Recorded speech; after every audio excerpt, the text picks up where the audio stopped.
¿Qué significa realmente encabezar la lista de un partido tan polarizado y que ha vivido tensiones internas como el pacto histórico? ¿Qué retos y contradicciones se enfrenta un parlamentario en medio de un gobierno señalado por muchos como contradictorio con sus bases sociales y progresista? Pues hoy estamos con uno de los líderes políticos más visibles del Cauca y pieza clave dentro de esta colectividad para hablar de eso y más. Bienvenidos al Periscopio Político.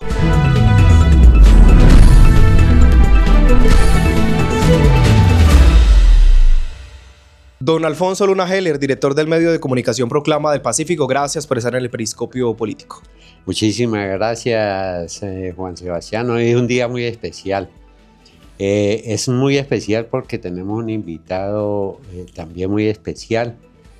Un hombre que ha hecho un liderazgo en los últimos años en el departamento del Cauca, que ha marcado pauta, que da la pauta sobre el acontecer político, administrativo, de control en el departamento del Cauca. Hoy nos acompaña el representante a la Cámara, Jorge Hernán Bastidas Rosero.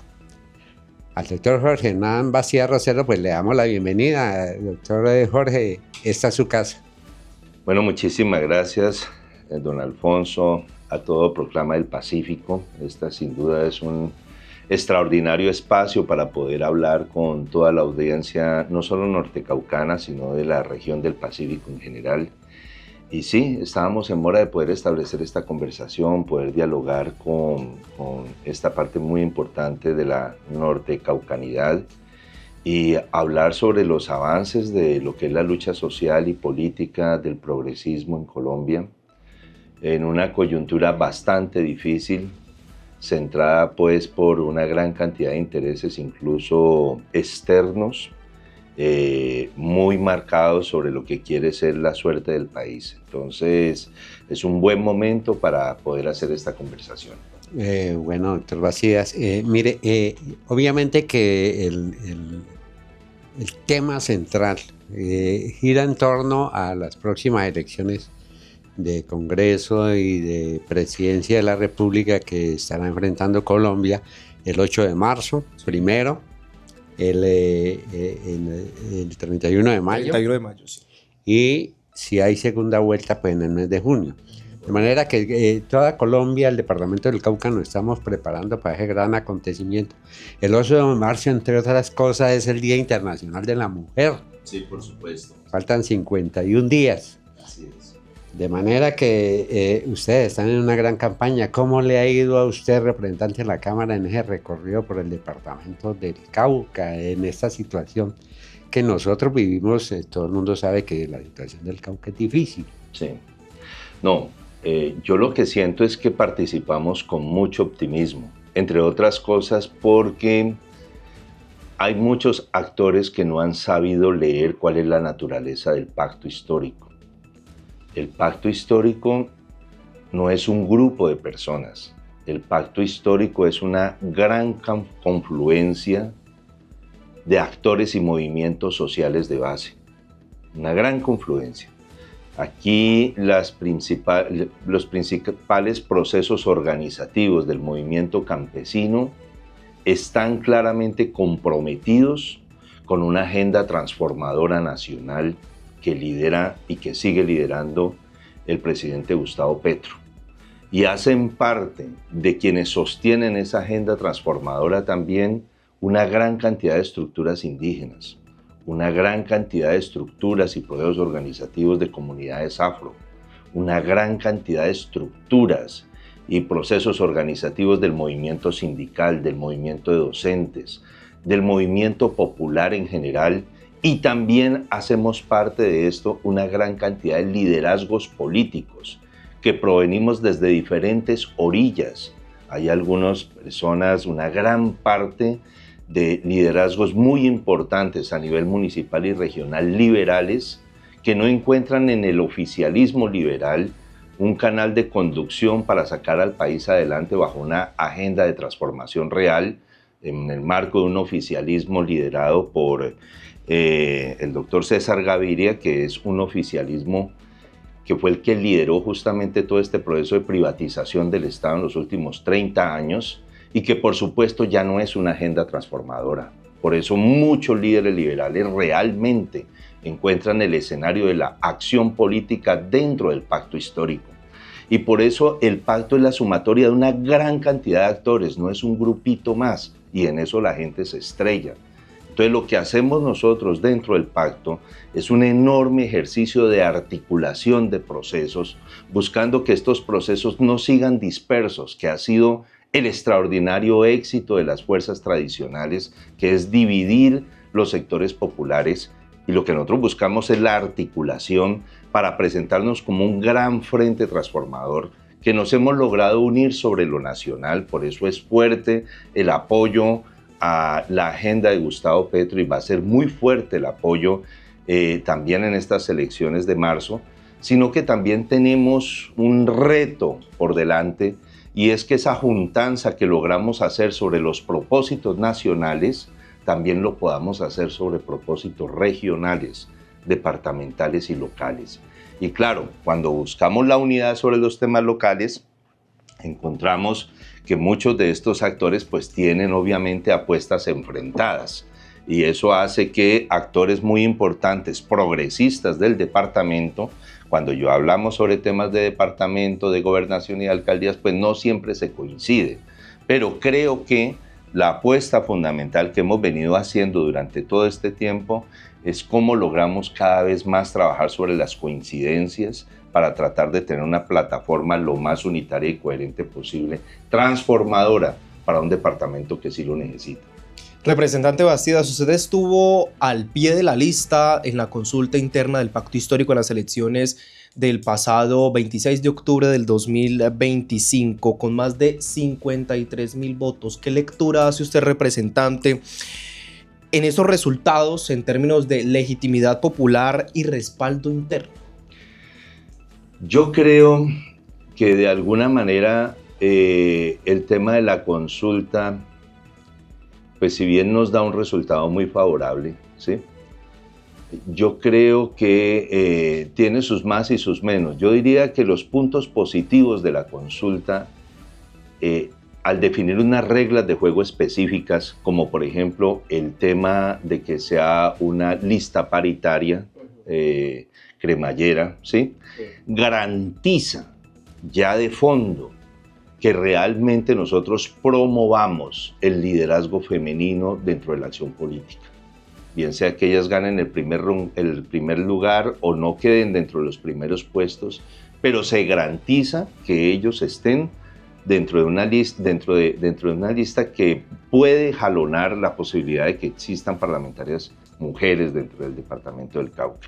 Y eso lo hicimos, porque el tema de la mujer y el enorme liderazgo de la mujer, mire, cuando usted va a los municipios, va a las regiones, va a los barrios, va a las veredas, es impresionante ver que gran parte, y cada vez veo una posición más mayoritaria de participación de liderazgos femeninos. Pero son liderazgos muy fuertes en la base, en lo local, pero que no se le abren los espacios para que realmente puedan ser liderazgos departamentales fuertes.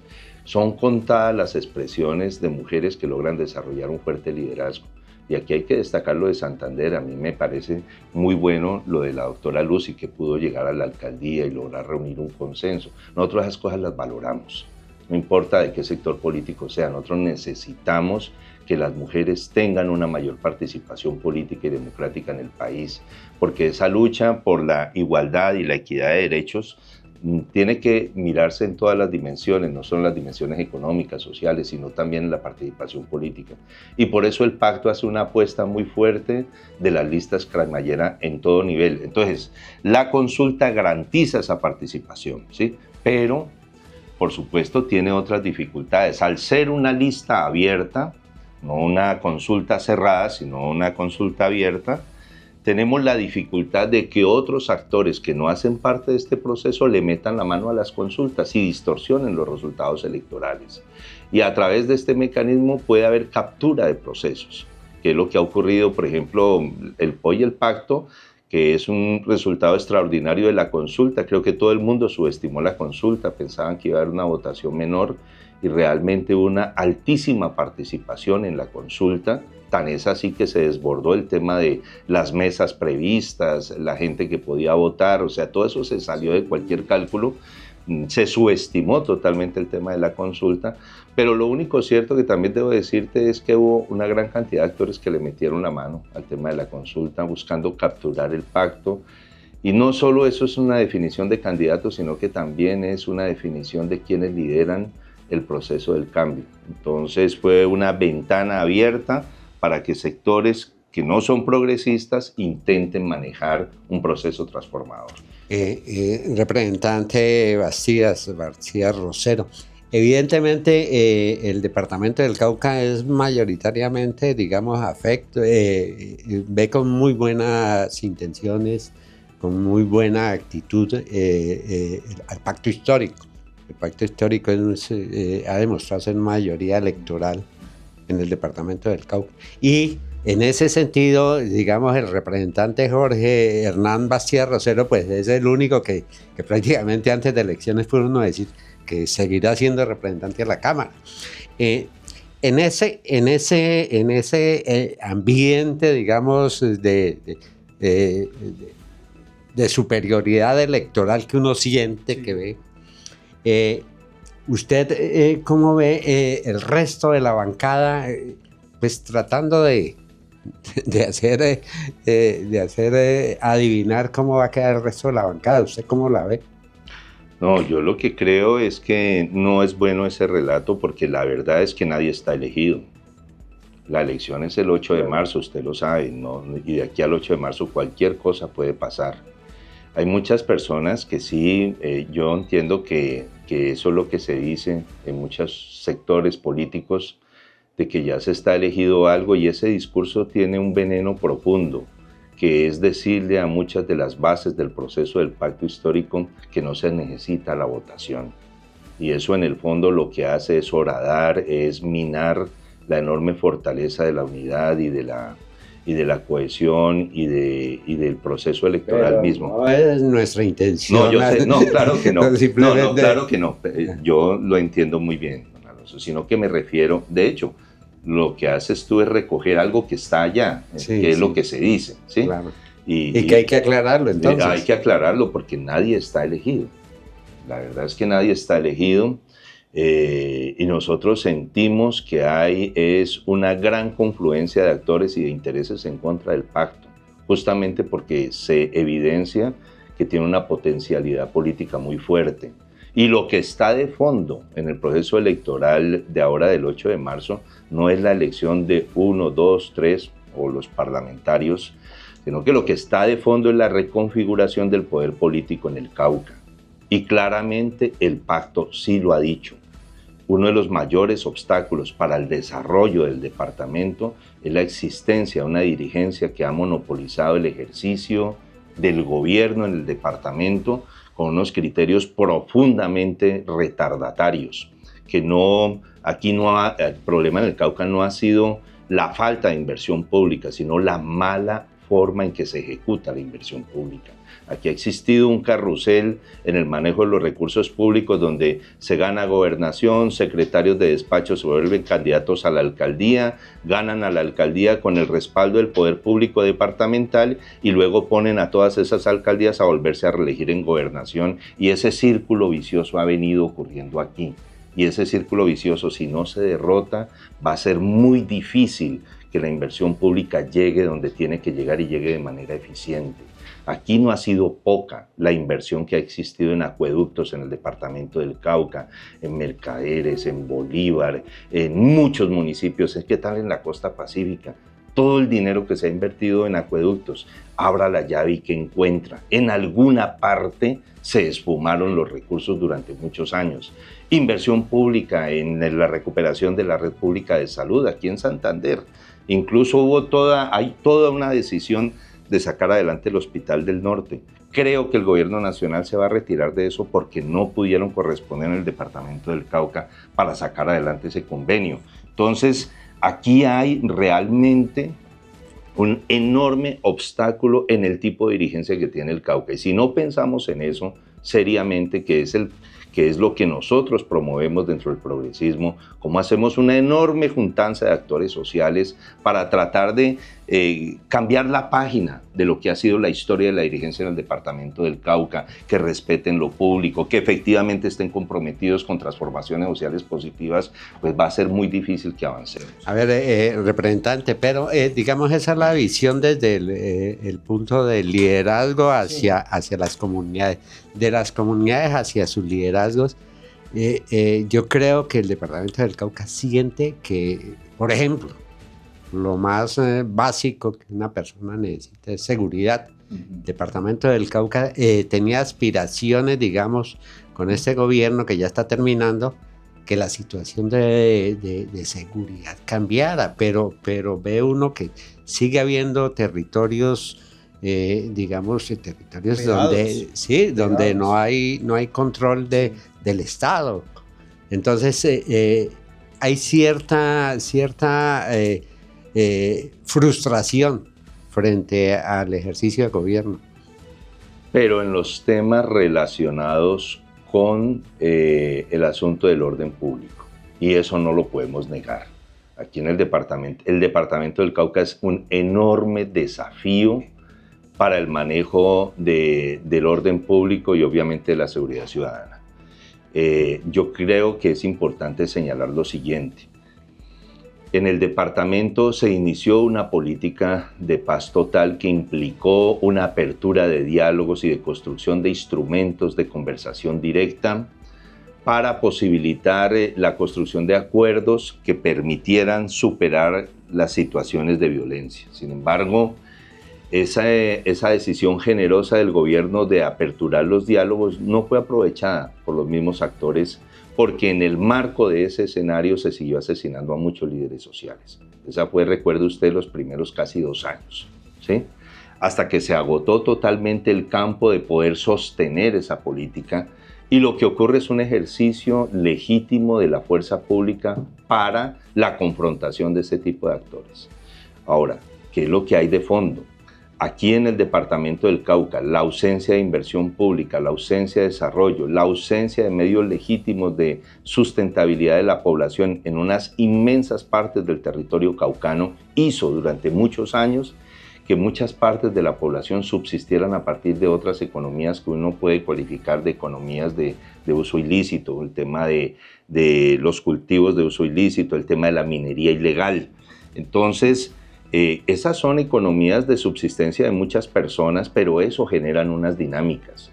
En tanto que a nivel mundial el enorme poder del narcotráfico siga tan fuerte como lo sigue haciendo, que depende no solo de decisiones nacionales, sino de una estructura internacional muy fuerte, en tanto siga siendo fuerte el enorme poder del narcotráfico y del tráfico ilegal de la minería, ¿sí? Confrontar estos fenómenos a nivel local o a nivel de las naciones, sin duda va a implicar unos altísimos costos. El gobierno decidió confrontar eso desde el principio. Uno, abriendo una puerta de discusión y de diálogo sensato. Y dos, cuando esos diálogos fueron imposibles, pues simplemente se tienen que confrontar. Y eso es lo que se ha venido haciendo. Es como tirarle la piedra a un avispero, que obviamente sale por todo lado. Y a veces uno se queda pensando, ¿cuál es la mejor solución para esto? La mejor solución podría ser lo que ha venido ocurriendo durante mucho tiempo, que es conectar. Pero aquí hay un gobierno que no conecta, que confronta ese tipo de fenómenos y que obviamente implica una serie de situaciones como las que estamos viviendo. Yo lo que creo es que los discursos políticos que se han venido planteando desde la orilla de la lucha militar y insurgente, o lo que uno pudiera llamar de esa manera, que ya no son los que hay ahora, son solo formalmente planteados, incluso entre las mismas personas que están ahí que pudieran tener un interés político, saben muy bien que el tránsito hacia la legalidad es imposible si no se soluciona el tema del narcotráfico. Porque la medida que estos líderes avancen hacia un proceso de legalidad, ellos van a ser los principales objetivos de esa dinámica tremenda de las mafias que hay allá. Que fue la preocupación, entre otras cosas, no sé si usted se acuerda, don Alfonso, que cuando hubo el proceso de paz con la FARC, La principal preocupación de ellos en un escenario de legalidad era que se tenía que resolver el asunto del narcotráfico. Y por eso se definieron 2 puntos concretos de los 5 puntos del acuerdo. Había un punto central, que era el punto 4, sobre el asunto de los cultivos de uso ilícito. Y eso era absolutamente piramidal. ¿Y qué pasó? El acuerdo quedó en manos de un gobierno, porque eso fue al final del gobierno de Santos, quedó en manos de un gobierno que políticamente decía que había que hacer trizas los acuerdos. Durante 4 años no se avanzó ni un pedazo de todos los acuerdos de paz. 4 años congelados donde siguieron gobernando como si ese acuerdo no existiera. Y esos territorios donde existían esas retaguardias tan fuertes de la FARC, donde había un empoderamiento muy fuerte de cultivos de uso ilícito, pues simplemente quedaron abandonados. Y efectivamente llegó muchísimos intereses del narcotráfico a esas zonas y fue muy fácil crear una gran diáspora de muchos actores armados en torno a ese negocio. Luego se arman federaciones y procesos inmensos y eso es lo que ha venido viviendo aquí. Alguna gente dice que han sido las treguas y los diálogos lo que han hecho crecer estos procesos. Eso no es cierto. Los actores armados crecen en la dinámica de la guerra, no en las dinámicas de las conversaciones. La gente que sabe esto sabe que las guerrillas crecen es cuando combaten, no cuando están inactivas. Y efectivamente, nosotros estamos viendo, hay un proceso de confrontación porque cuando hay la confrontación es cuando se dispara el reclutamiento, cuando se dispara todo esto. Si no hubiera confrontamiento no existiría ese tema. Claro, pero, representante, pero es que a mí me llama la atención. 2 cosas, ahorita volvemos a una frase que usted dijo hace un rato y me llamó la atención. Pero me llama la atención que la crítica, digamos, al gobierno anterior está bien, ¿ves? Porque pues, sí, se paralizó. Estamos cumpliendo 10 años. Cumplimos el pasado noviembre 10 años de expedición del acuerdo y realmente, no, yo creo que han sido 10 años perdidos, que fueron en este propio gobierno, en el nuestro, digamos, en el del cambio, había también más aspiraciones. Es que yo le estoy diciendo frustraciones. ¿Por qué? ¿Qué? No, pero sí había más aspiraciones, por supuesto. Y aquí, por ejemplo, se pensaba que por lo menos vamos a trabajar la sustitución de cultivos, por decir un punto de los acuerdos. Bueno, se está trabajando el punto 1 de la cuestión política. Se ha trabajado ese punto. Se ha trabajado obviamente durísimo, se ha trabajado mucho en la reforma agraria, en restitución de tierras, se ha trabajado muchísimo en eso. Pero en esto del narcotráfico, en esto de la infraestructura del narcotráfico en el departamento del Cauca, se esperaba un poquito más, doctor Hernán, y el narcotráfico no ha sido tocado prácticamente. No. Y la gente aspiraba a esa sustitución. El narcotráfico sí ha sido tocado, lo que pasa es que tiene un poder inmenso. Aquí hay un poder inmenso para financiar armas, para reclutar, para pagar. Hay un poder ilimitado de recursos en eso, porque es un flujo internacional impresionante que financia determinado tipo de actores en el sur y que financia otros actores en el norte. Eso no tiene ideología. Eso es lo que le garantice el suministro de recursos, armas, lo que sea, que les garantice la continuidad del negocio. Yo lo único que te puedo decir es que sí se llega con una plataforma de cambio muy importante, pero la realidad del Estado, especialmente la realidad fiscal, es bastante limitante. Usted debe saber que a final del gobierno de Duque, para la confrontación de la pandemia, el gobierno asumió una serie de créditos internacionales, incluso por encima del cupo de endeudamiento que ha aprobado el Congreso de la República en su momento, por más de 15.000 millones de dólares. Y esos créditos que se asumieron al final del gobierno de Duque, se asumieron bajo unas condiciones muy particulares. Y esas condiciones particulares era que se tenía que pagar en los próximos 5 años. Sin 15.000 millones de dólares, pase eso a pesos colombianos y mire cuánto es. Pasamos de un servicio de la deuda de alrededor de 76 billones de pesos a 114 billones de pesos. Y ese crédito y esos créditos de la pandemia los paga este gobierno. Y no solo paga los créditos, mejor dicho, Duque enfrenta la pandemia desde el punto de vista de un reto de salud pública, ¿sí? Pero los pagos financieros de la pandemia, el dinero, la crisis fiscal de la pandemia, la paga el presidente Gustavo Petro, o sea, el gobierno que sigue. Pero no es una excusa. Sabíamos que había una situación difícil, pero eso limita profundamente la capacidad de inversión del Estado. Y los que estudiamos y los que estamos metidos en el tema del presupuesto sabemos las enormes limitaciones de eso. Sin embargo, a pesar de las enormes limitaciones que existen, mire todo lo que se ha avanzado. Pero se perdió mucho tiempo y durante ese tiempo se creció, ahí como decimos nosotros, creció el enano. Pero mire, durante todo este tiempo, este gobierno ha hecho un esfuerzo extraordinario, por ejemplo, para avanzar en los temas de reforma agraria y de recuperación de la productividad agrícola del país. Y los datos lo muestran. Esta es una de la cuarta economía que está creciendo con mayor solidez en América Latina. Y no lo dicen cualquier panfleto, lo dicen los principales estudios económicos internacionales, donde reconocen que la economía colombiana está creciendo con consistencia, con solidez, y es una de las de mayor crecimiento en América Latina. Es la cuarta economía de mayor crecimiento en esta parte del hemisferio. Y quiero señalarte una cosa, a pesar de todas estas limitaciones fiscales, la economía ha tenido un comportamiento profundamente fuerte y positivo y con una clara política de inclusión social. No sé si te has dado cuenta, pero durante lo que ha ocurrido este gobierno se han comprado más de 800.000 hectáreas de tierras productivas. No estamos hablando de baldíos, de tierras selváticas o de tierras en los páramos, nada de esas cosas. Tierras productivas compradas a particulares, compradas, no expropiadas, para entregárselas a comunidades campesinas, indígenas, afro, organizadas, para incorporarlas en la producción del país. ¿Sabes cuántas se compraron en el gobierno anterior? Por ejemplo, el gobierno de Duque, en todos los 4 años no alcanzaron a hacer ni 20.000 hectáreas. Se han formalizado con título de propiedad, gente que tenía tenencia de la propiedad, más de 2.500.000 hectáreas. El avance es impresionante en los temas que se habían comprometido con los acuerdos, pero no por cumplirle el acuerdo, por cumplirle al país, por un país que busca una sociedad mejor. Parte de esas tierras se han comprado acá en el Cauca, no la cantidad suficiente, pero se han comprado. Y aquí siguen existiendo tensiones muy fuertes territoriales.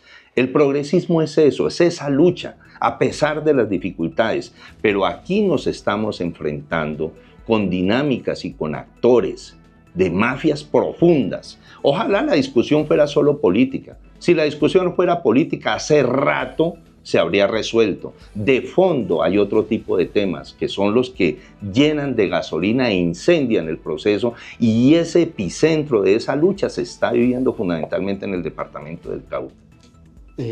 Representante, venga, hablábamos ahorita de seguridad, pero hay que decir que sin seguridad no hay desarrollo. Usted habla de esa restitución de tierras, de esas entregas que se le han hecho a los indígenas, que se le han hecho a los afrodescendientes, pero la inversión social tiene que ver mucho también en el impacto que pueda tener esto en las comunidades. Hablaba usted ahorita de la mala inversión pública que hay en el departamento del Cauca por el mal manejo que hay en los recursos, por los gobiernos que prácticamente son los mismos en el departamento del Cauca.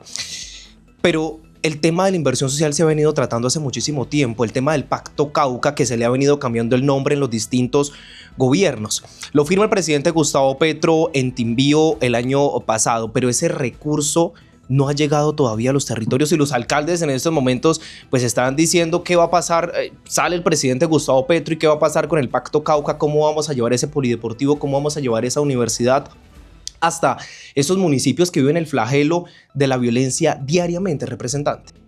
El Pacto Cauca es el mayor compromiso histórico de gobierno nacional alguno con el departamento del Cauca.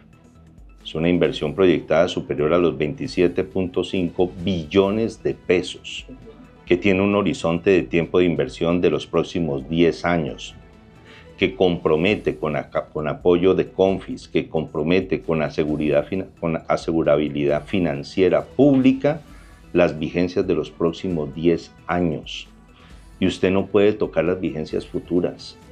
Aquí uno de los grandes problemas que tuvimos nosotros como gobierno y que fue una de las discusiones que se le planteó al presidente Petro es de que los pocos recursos de inversión pública que existían, 60 billones, 70, 80 billones de pesos y acaso, durante algunos periodos de ejercicio fiscal, casi el 60%, entre el 50 y el 60% de esos recursos de inversión que se tenía en la vigencia del 2024, 2025, incluso del 2026, casi el 60% de los recursos de inversión ya estaban comprometidos. Es un dinero público que le llega al Estado y ya tiene dueño. ¿Y cuáles son los dueños? Pues el compromiso de las vigencias futuras que se definieron en gobiernos anteriores, porque usted no puede tocar las vigencias futuras comprometidas, ¿sí? Y entonces aquí se tuvo que seguir con los recursos de inversión que se destinaron para algunas regiones. ¿Para cuáles regiones? Pues las regiones donde está el núcleo poderoso de los negocios y de la economía en este país, que básicamente se centra en cuatro territorios muy importantes, que es Bogotá, la zona del centro de Medellín y la zona antioqueña, ¿sí? Algunas cosas en costa atlántica que giran sobre Barranquilla y el tema del Valle.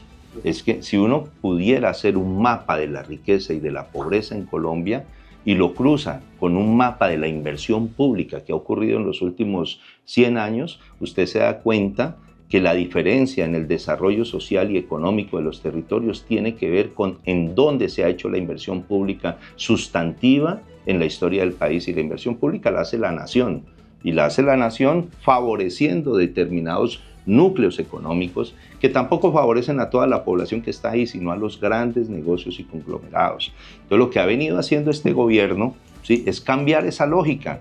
Aquí hay que poner en el horizonte de la inversión territorios donde jamás hubo un favorecimiento importante de la inversión pública. Depende de nosotros que esa inversión pública se haga bien. Y si usted se da cuenta, ¿cuáles son las prioridades de la inversión hoy? Guajira, tema del agua, Chocó, Cauca, Putumayo, territorios que antes, Nariño, territorios que antes no eran la prioridad de la inversión. Y se hace la necesidad de hacer unos nuevos ejercicios de prioridad de inversión. ¿Por qué? Porque logrando este tipo de inversión usted logra equiparar el desarrollo de los territorios. Y eso era lo que buscábamos, una nación más equitativa, que tiene que ver con muchas medidas, con decisiones de orden social, con decisiones de inversión pública, con programas, con enfoques, y eso es lo que ha venido haciendo el gobierno. Entonces, lo que te quiero señalar finalmente es que el Pacto Cauca contempla alrededor de 15 macroproyectos y una gran cantidad de proyectos pequeños, varios de los cuales ya están en ejecución, entre ellos, en este momento, solo quiero destacar uno, pero toda la inversión de la recuperación de la red pública de salud está en el Pacto Cauca. Y hay proyectos, mire usted el avance de la construcción del mejoramiento de la red pública de salud en el departamento del Cauca, los hospitales de Timbío, de Plateado, en los mismos hospitales de Popayán, el San José, el tema del Susana, que ya creo que ha logrado superar el tema de la contratación. Aquí en el norte del Cauca, aquí en Santander, entiendo que hay dos inversiones muy fuertes en tema de la red pública de salud. Una de ellas creo que no se va a hacer, la del Hospital del Norte, por dificultades no del gobierno, sino en otra parte que queremos investigar eso, ¿sí? Y creo que la otra institución de salud sí logra tener una inversión muy importante y la están ejecutando y creo que la están terminando. Lo que se ha invertido en equipos básicos de salud, todo eso hace parte del Plan Cauca. Las inversiones que se están haciendo en los procesos universitarios, ya se hizo la inversión en el campus universitario de Suárez, se está comprometiendo la inversión en la Universidad Pública del Litoral Pacífico con sede en Guapi, se está trabajando muy fuerte y hay recursos acopiados para el tema de la universidad en el Macizo, ampliar la oferta universitaria para jóvenes de todo el territorio del país, el fortalecimiento de la Universidad del Cauca en el norte con recursos y convenios ya hechos, la inversión que el gobierno colombiano está haciendo en los estudios de diseño final de la vía al mar que se contrataron por más de 20.000 millones de pesos con la Universidad del Cauca. Eso no es carreta, eso no es diálogo, eso no son anuncios, son inversiones, son convenios, son presupuestos comprometidos, son ejecuciones que están en curso. Entonces quisiera que me dijeran los otros que dicen que son anuncios, que me digan qué fue lo que hicieron. Pero aquí hay un gobierno que se está comprometiendo fuertemente con el territorio. Es cierto, pues uno ve que realmente hay un gran esfuerzo y escuchándolo a usted, senador, representante, pues le da a uno como oyente la satisfacción o la seguridad de que hay un gobierno que está seguro de lo que está haciendo y que sabe para dónde va. Sin embargo, me llamó la atención una frase suya hace un rato y que la acaba de volver a repetir con respecto al hospital regional que tiene sede aquí en Santander de Quilichao. Eso prácticamente usted está garantizando que va a quedar como un elefante blanco, porque pues bueno, ya se hizo lo que había que hacer, es decir, que los perjudicados serán los posibles, todos nosotros, todas las más de ciudades. 500.000 que harían parte del hospital. Entonces, pero me preocupa mucho esa frase suya repetida. Esperemos que eso no se concrete. Lo cierto es que la disposición, los recursos y la decisión del gobierno nacional porque el norte del Cauca tenga un hospital de referencia para toda la región fuerte, tecnológicamente fuerte, ha existido. Ha pasado algo, por eso yo te digo que el tema aquí, uno de los mayores obstáculos para el desarrollo del territorio no está en el plano nacional, está acá en la región. Y nosotros tenemos que buscar que se desentraben a la mayor brevedad lo que se tenga que hacer en términos de estudios y de informaciones y de lo que sea, para que efectivamente se hagan efectivas para que efectivamente se materialicen esas inversiones. Entonces, y eso es un tema que afecta al departamento del Cauca. Y si bueno, eso, pero ¿por qué, representante? A mí me llama mucho la atención por qué, digamos, esa situación irregular, anormal, que es la construcción de una infraestructura pública en el norte del Cauca, se ha permitido que se quede aquí. No hay sanciones, no hay investigaciones, simplemente, bueno, dejemos eso así. No es nuestra actitud. Lo que estamos diciendo nosotros es de que usted me está preguntando por las decisiones del gobierno nacional y le estoy dando razón de las decisiones del gobierno nacional. Una decisión profunda de inversión pública, durísima, que lo que necesitamos es un correlato eficiente de la dirigencia regional para que esta enorme oportunidad histórica se pueda materializar y se materialice con éxito. Y se ha venido haciendo en algunos territorios. Aquí hay alcaldes que han sido extraordinariamente eficientes desde el punto de vista ejecutivo y han aprovechado estos espacios, pero hay otros que no, y hay otros sectores de la administración pública que no son tan eficientes. Entonces sí hay un tema de responsabilidad. El gobierno no se ha acabado todavía y tenemos que tratar de garantizar que los obstáculos que existan se puedan superar a la mayor brevedad. Pero aquí hay una decisión fuerte del gobierno. Mire, son 4 hospitales de referencia para el departamento del Cauca comprometidos en el plan de inversión. Y quiero decirte que esto está establecido desde que se definió el Plan Nacional de Desarrollo. Yo fui ponente del Plan Nacional de Desarrollo y ahí se incorporaron las principales inversiones públicas. Es un anexo de la ley del Plan Nacional de Desarrollo que se definió con la entrada del gobierno Petro, eso no es de ahorita.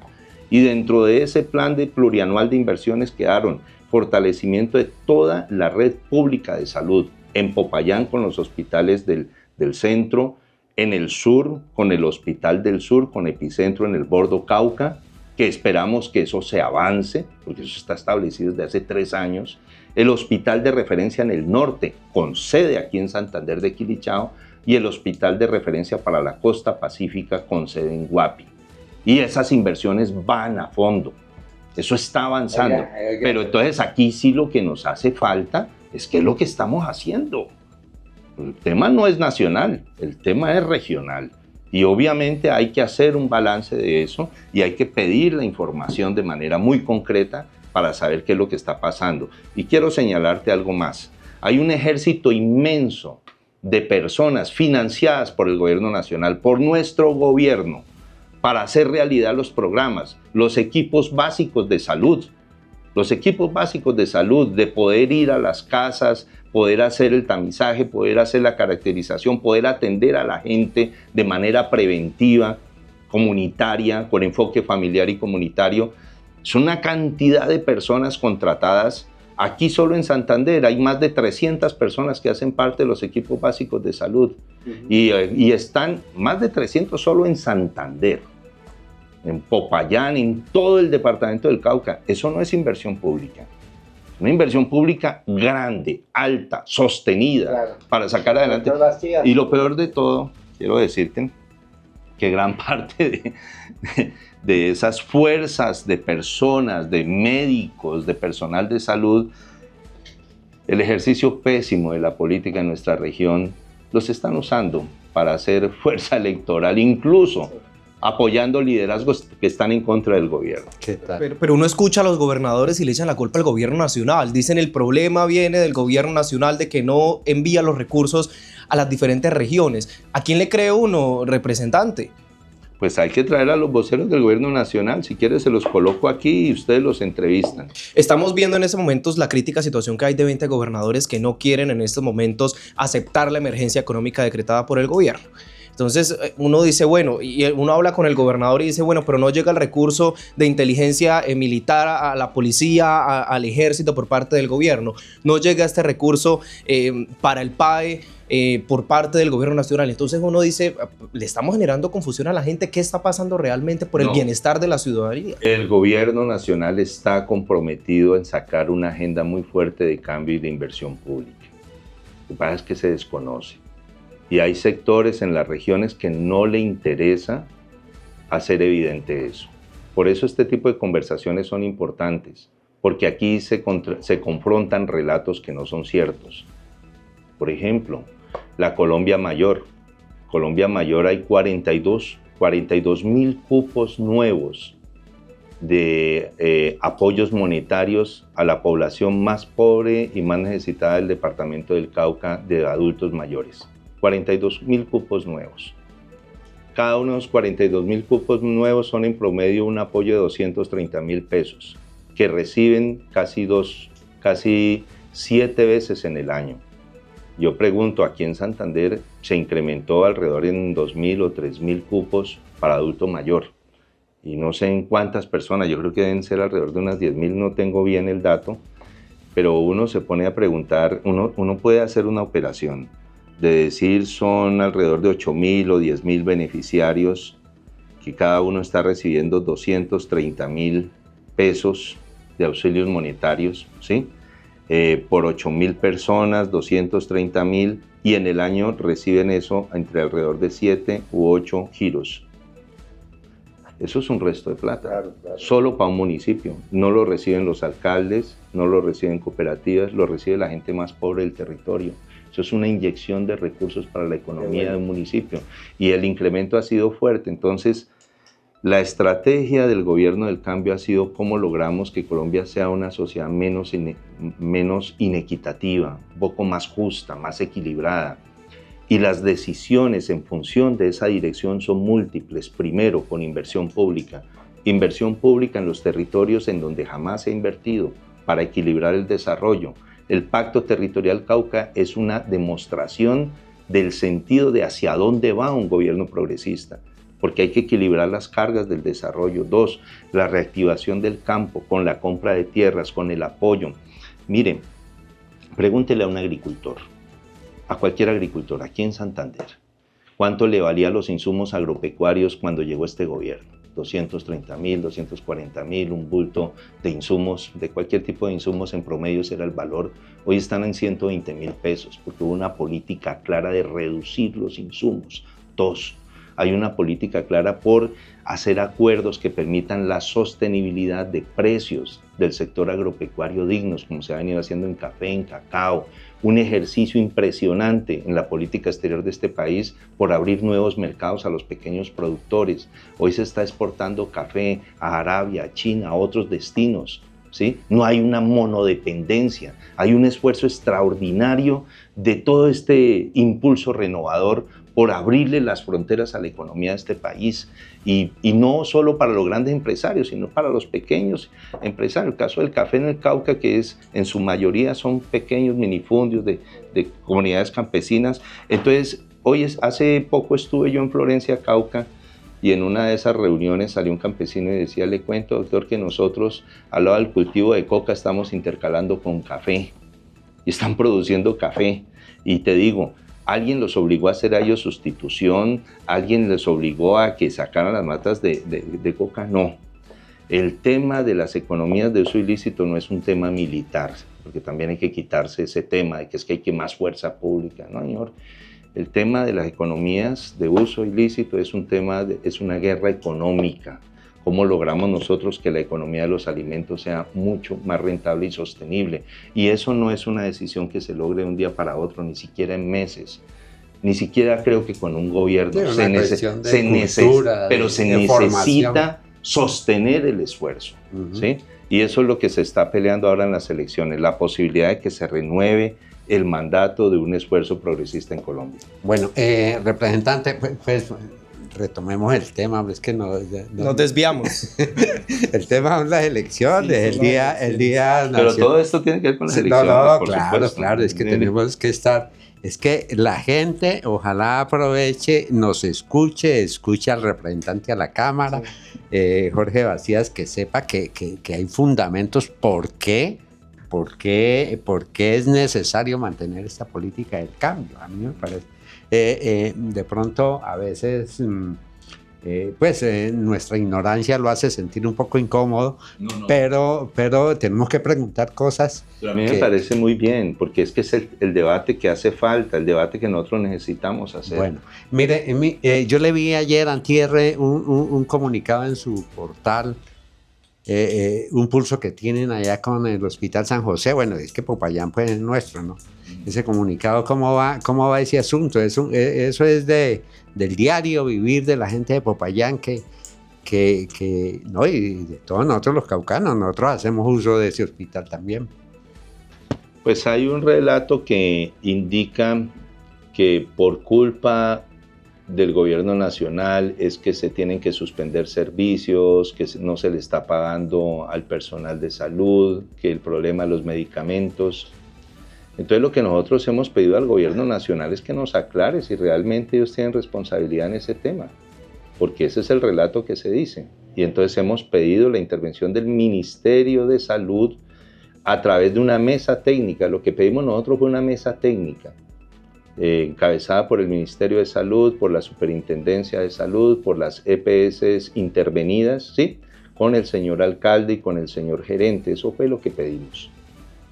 Pero pues el gobierno nacional ya ha mandado unas delegaciones y pues esperemos que eso resulte bien en términos de que se esclarezca el tema del manejo de los recursos públicos de salud, ¿sí? Y se defina una ruta que permita garantizar un flujo sostenido de los recursos de estas instituciones que son absolutamente básicas para la región. De ahí en adelante, eso es lo que hemos hecho nosotros. Nosotros no tenemos ninguna pretensión de sustituir a nadie, ni nada de eso. Eso está lejos de nosotros, no nos interesa. Pero lo que sí nos interesa es que se resuelva el problema. ¿Y nosotros por qué intervenimos? Porque están diciendo que el gobierno nacional es el culpable. Estamos llamando al ministerio, le digo, mire, señor ministro, ¿cómo así están diciendo esto? Por favor, venga, constituya una mesa técnica y aclare cómo es el tema del flujo de recursos. ¿Ustedes han girado esa plata o no la han girado? Y si la han girado, ¿dónde se está quedando? Es que esas son las cosas que necesita aclarar. Y si han llegado más recursos, ¿en qué los han invertido? Porque no pueden salir con la circunstancia de decir que si llegaron más recursos, ¿cómo es que no se le paga al personal de salud? Entonces, son cosas que necesitamos que se aclaren. Y obviamente, pues alguna gente se molesta con eso y arma relatos y quiere descalificar lo que se hace. Pero de fondo lo que estamos planteando es eso, simple y llanamente. Confiamos en que el señor alcalde con el gobierno nacional aclaren esta situación, tomen medidas y garanticen el flujo sostenido de recursos para la operación normal del Hospital San José en el Cauca. En temas de elecciones, estimado representante, hablemos del Partido Liberal Colombiano y hablemos también del Partido Cambio Radical, dos fuerzas importantes políticamente en el departamento del Cauca. ¿Qué lectura se hace de César Cristian Gómez, líder en estos momentos del Partido Liberal, para poder ser candidato a la Cámara de Representantes? ¿Y qué lectura también se hace de Óscar Rodrigo Campo, actual representante a la Cámara por el departamento del Cauca del Partido Cambio Radical, quien también está buscando ese espacio en las próximas elecciones para legislar desde el 2026 al 2030, representante? Bueno, la verdad es que yo no me atrevo a opinar sobre los esfuerzos políticos de las otras colectividades. Eso realmente no me corresponde. Pero lo que sí te puedo decir es el comportamiento político en el Congreso. Aquí ha habido una agenda de cambio muy fuerte que ha sido hostigada, saboteada por algunas fuerzas políticas. En ese caso, el doctor Campo se ha opuesto absolutamente a todas las reformas y a todos estos procesos. Sin embargo, no tiene ningún problema en venir a conseguir recursos, incluso planteando cosas que viene haciendo el gobierno nacional. Entonces, sí ha sido una persona que se ha opuesto a todo esto, no aprueba los presupuestos, no aprueba la ley de financiamiento, no aprueba las reformas, se ausentan las discusiones fundamentales. Entonces, es un ejercicio complejo. Creo que en lo único que hemos coincidido es en la preocupación de la discusión del tema de paz, que sí lo he visto hablando sobre esos temas, pero en el resto lo he visto realmente en una actitud totalmente antagónica. Con respecto al doctor César Cristian, pues yo creo que el doctor César Cristian está en una situación compleja o estuvo en una situación compleja dentro del Congreso en la medida en que él inició apoyando toda la agenda del gobierno, votando, apoyando, pero en las últimas decisiones de agenda legislativa creo que con el propósito de que no lo van a dejar sin aval, el doctor César Gaviria empezó a votar en contra del gobierno, en presupuesto, en ley de financiamiento y estas cosas. Entonces, pues son las circunstancias de las diferentes colectividades. Nosotros tenemos una clara agenda de cambio que solo se ha podido ejecutar en una parte, 3 años, 4 años.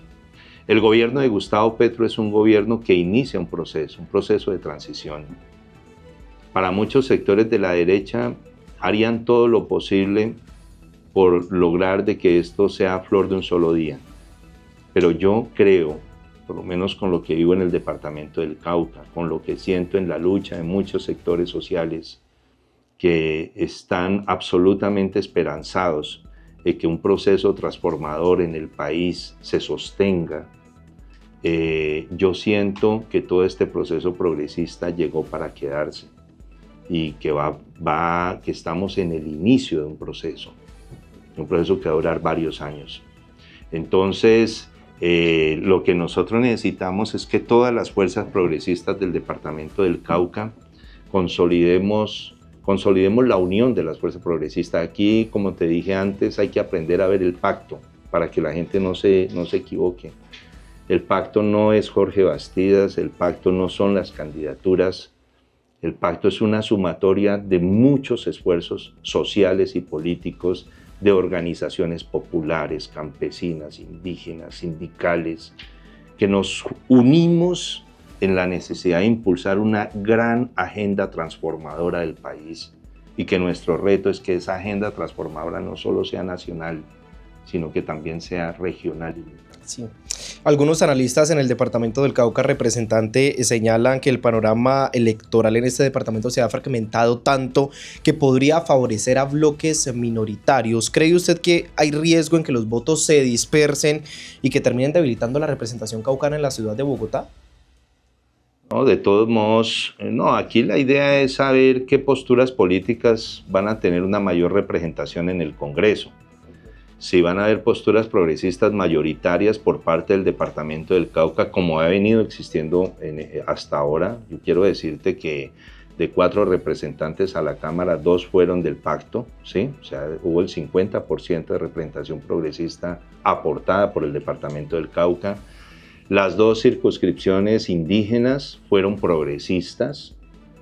Tanto Aida Quilpué como el representante Mañol apoyaron totalmente la agenda progresista. Eso fue un aporte extraordinario. De las circunscripciones especiales de paz, que hay 2 en el departamento del Cauca, una de ellas, la de Juan Pablo Salazar, estuvo absolutamente comprometido impulsando la agenda progresista. Entonces fueron parlamentarios que impulsan una agenda transformadora. Esperamos que esa participación mayoritaria del progresismo a nombre del Cauca dentro del Congreso de la República siga siendo mayoritaria. Representante, históricamente la participación, ya terminando, ¿no? Sí, ya. Sí. Ha sido ha sido inclusive mayoritaria la abstención. Sí. Más del 50% de la Que gente, la intención de votos. que la intención. Uh-huh. Estamos frente a una necesidad de que la gente salga a votar. Hay que explicarle a la gente, bueno, la llegada, mucha gente no se atreve, digamos, a ir a la urna, a la mesa de votación, porque no sabe qué es lo que hay que hacer allí, cómo se maneja eso. De ese más del 50% de personas habilitadas para votar, casi que no van, es casi por desconocimiento, por falta de motivación, no entienden esto que estamos hablando, estas cuestiones de la política tan necesarias pues para la calidad de vida de cada hogar, de cada persona. Entonces le rogaría el favor, ¿qué tiene que hacer una persona cuando llegue a la urna?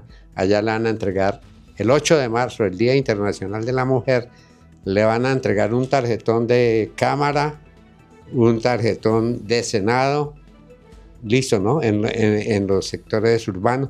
En los sectores rurales le van a entregar adicionalmente un tarjetón para el CITREP, que es la circunscripción especial de paz. Allá el elector puede votar por dos cámaras, la Cámara de la Circunscripción y la Cámara de Paz, en ciertos sectores rurales de los municipios PD, ¿no? Expliquémosle eso a la gente ya cerrando. Ya cerrando esta charla con usted, representante de la Cámara. Y un mensaje de una vez, ¿cómo es que tiene que hacer esto? No, yo comparto totalmente tu apreciación sobre el tema. Hay una dificultad de cultura ciudadana, de cultura política, que está en la médula de la decisión de la gente frente al concepto que tiene sobre la política, ¿sí? Porque lo que aprendimos a ver tradicionalmente de la política son discursos, son discusiones, hay una opinión muy negativa, el tema de la gente que asociaciones casi para delinquir, de ir a asaltar lo público, de desviar recursos, de ladrones, de pajudos y de todo eso, y entonces se empieza a construir el relato dice, no, yo, la gente decente, la gente honesta, dice, yo no quiero hacer parte de ese mundo y entonces prefiero mantener distancia entre paréntesis o entre comillas, la política. Y la verdad es que eso ha hecho que mucha gente se retire de la discusión y la política quede reducida a un grupo de personas que saben en qué están en el tema de lo público y no todo el mundo va bien intencionado sobre esto. Porque es que la política, al final, en la política se definen los mandatarios, se definen las representaciones de la sociedad entera y en manos de ellos queda el manejo de todos los recursos públicos del país. Yo a veces quisiera que hiciéramos un ejercicio solo en el departamento del Cauca, que sumáramos el valor de todo el presupuesto general del departamento. A eso súmele el presupuesto de todas las entidades públicas nacionales que operan en el departamento del Cauca. A eso súmele los presupuestos de cada uno de los 42 municipios. Súmele el presupuesto de todas las entidades descentralizadas, presupuesto de universidades, presupuesto del CRC, y se va a dar cuenta que el número que le da de recursos públicos es un número inmenso, larguísimo, que se tiene que ejecutar no cada 10 años, cada año. Cada año se ejecuta ese presupuesto, ¿sí? Esa es la bolsa por la que pelean los empresarios de la política. ¿Sí me entiendes? Es la bolsa que pelean los empresarios de la política. ¿Ya? Entonces, claro, es una rapiña impresionante por esos espacios, pero no se ha adelantado una agenda transformadora. Entonces, lo que tenemos que decirle a la gente, a la sociedad, es un ejercicio pedagógico muy fuerte, es que la política no es de ellos, la política es nuestra, porque la política define lo que es común, lo que es para todos. Cuando llega el recibo de la energía eléctrica por debajo de la puerta y con tarifas que usted no puede pagar, ahí le entró la política. Cuando usted va a un puesto de salud y no lo atienden y no hay medicamentos y no hay nada, ahí está la política. Porque eso es fruto de decisiones políticas, ¿sí? Entonces, ¿cómo logramos que el tema de lo público, de lo común, obligue o nos incentive a toda la población a que tenemos que meternos, porque es un asunto de todos? Y justamente la abstención es muy útil para esos empresarios de la política pública que saben a qué es que van, ¿sí? Entonces, esa es una pelea muy fuerte que nosotros hemos venido tratando de dar. Yo sé que los demás también no somos lo único en esto, pero eso tiene que ver con el tema de combatir el tema de la abstención, que la gente comprenda que en la política se define lo que es común para todos: servicios públicos, educación, basuras, seguridad, si hay inversión, el funcionamiento de la inversión pública, de los créditos, del ICETEX, de una cantidad de cosas tienen que ver con esto. Ahora, ¿qué es lo que va a ocurrir? Este 8 de marzo, cuando lleguen a las urnas, aquí en Santander de Quilichao, en la cabecera urbana, van a encontrar 2 tarjetones, un tarjetón para Cámara y un tarjetón para Senado. Todas las fuerzas progresistas que impulsamos esta agenda de cambio en el país estamos articulados en lo que se llama el pacto histórico. Y el pacto histórico va a estar en el tarjetón de Cámara solo con el logo de pacto. Ahí no van a haber números, ni se va a votar por un candidato particular, se va a votar es por este proceso transformador. Entonces lo que queremos es que la gente apoye el proceso transformador. Ya hicimos una consulta interna para saber cómo se integra la lista. Pues la lista la voy a encabezar efectivamente, pero lo que queremos es que se apoye el proceso transformador. No se apoya a una persona, se apoya a un proceso de cambio. Segundo, va a haber un tarjetón de Senado, y en el tarjetón de Senado es exactamente lo mismo. Ahí van a haber una gran cantidad de cosas y va a haber un cuadrito con el logo del pacto histórico. Le pedimos a las personas que apoyan este proceso transformador que vote por la casilla de pacto histórico en Senado. Simplemente y llanamente. Y además de eso, van a haber 2 tarjetones adicionales en las mesas urbanas. Y hay que pedirlos, que son los tarjetones de las consultas presidenciales, porque van a haber por lo menos 2 consultas presidenciales. La consulta del uribismo con la derecha, todos los candidatos de la derecha, ahí está Paloma Valencia, ahí va a estar... César, está Vicky Dávila, está... No, Abelardo no está en esa consulta, está Juan Carlos Pinzón. Exacto, la consulta del uribismo y de la derecha, ahí están. Centro derecha. Exactamente. Yo no iré a donde... Bueno, pero sí. No, pero usted va a pedir el tarjetón, ¿o no? Claro, entonces lo que hay que... Van a haber 2 tarjetones adicionales que no son obligatorios, que la gente tiene que pedirlos, ¿sí? Entonces, o pides el tarjetón de la derecha y del uribismo, o pides el tarjetón del progresismo y del centro izquierda. El centro todo el mundo se lo pelea.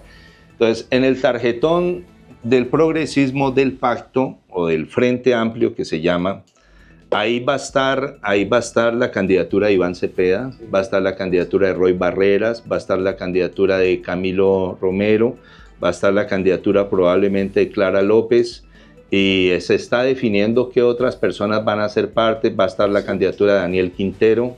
Entonces les pedimos a la ciudadanía quilichagüeña que pida el tarjetón de la consulta del pacto, y que dentro del tarjetón de la consulta del pacto ojalá podamos acompañar la continuidad de este proceso en manos de Iván Cepeda, ¿de acuerdo? Ahora, en las zonas rurales va a haber un tarjetón adicional, que es el tarjetón de la circunscripción especial de paz, y ahí van a haber otros candidatos, y pues ya las personas tomarán una decisión sobre ese tema. Representante a la Cámara, Jorge Hernán Bastidas, venga, antes de que se nos vaya y cerremos esta conversación, si usted llegase nuevamente a ser representante por el departamento del Cauca, no sabemos en ese momento el destino trazado de lo que va a ser la presidencia de la República, si va a tomar el rumbo de Iván Cepeda, si va a tomar el rumbo de la derecha extremista, si va a tomar el rumbo del centro, no lo sabemos qué pueda pasar. Si llegase a tomar el rumbo de la derecha, ¿se declara usted oficialmente oposición ante esa colectividad? O no sé, haría un análisis político muy trazado. ¿Cuál sería la decisión que dentro de su partido se pueda tomar? Es que es muy difícil no tener claro eso hoy. Aquí los principales voceros de la derecha colombiana fueron los que fueron desde el año pasado a Estados Unidos, a la Florida y a varias ciudades norteamericanas a hablar con las posiciones más extremas de la derecha norteamericana y con Trump para pedir que saquen al presidente Petro, por amor de Dios, a promover y hacer una apología al intervencionismo, a intervenir los estados. Eso es delito. Eso, hombre, por amor de Dios. Entonces, ¿nosotros qué tenemos que hacer ahí? Ahí no hay mucho análisis que hacer. Nosotros no vamos a apoyar para nada. Y si hay un gobierno de derecha, pues, como de madre, aquí va a tocar es defender una derecha agresiva. Una derecha no solo agresiva, sino profundamente regresiva, en términos de la lucha por derechos, en términos de la equidad, en el desarrollo de los territorios. Nosotros tenemos que salir a defender lo que ha venido avanzando hasta ahora, democráticamente. Democráticamente. Entonces, claramente yo ahí no tengo mayor discusión. Obviamente nosotros no vamos a estar en el escenario. Representante Jorge Hernán Bastida, gracias por este espacio en el medio de comunicación de la gente Proclama del Pacífico y en la sección El Periscopio Político. Esperamos prontamente volvernos a encontrar en este camino trazado de campaña y pues ya miraremos si queda nuevamente elegido por los caucanos como representante de todo este departamento que alberga a 1.600.000 habitantes. Representante, gracias. Doctor Jorge Hernán Bastida Rosero, en nombre de todo este equipo de Proclama del Pacífico, de esta red de medios, tengo que agradecerle usted haberse tomado su tiempo, dedicarle este tiempo a la audiencia de Proclama del Pacífico. Esperamos que esta cátedra política que usted ha dictado sea bien acogida por toda nuestra audiencia. Nosotros vamos a hacerle la promoción necesaria porque sabemos que es por el bien de toda nuestra comunidad. En nombre de esa comunidad, muchísimas gracias por su asistencia, haber aceptado esta invitación nuestra, de manera que le reitero, esta es su casa periodística. Estamos para servirle. Muchísimas gracias. A ustedes gracias por haberse conectado aquí en el Periscopio Político. Síganos a través de las distintas plataformas digitales como www.proclamadelpacifico.com.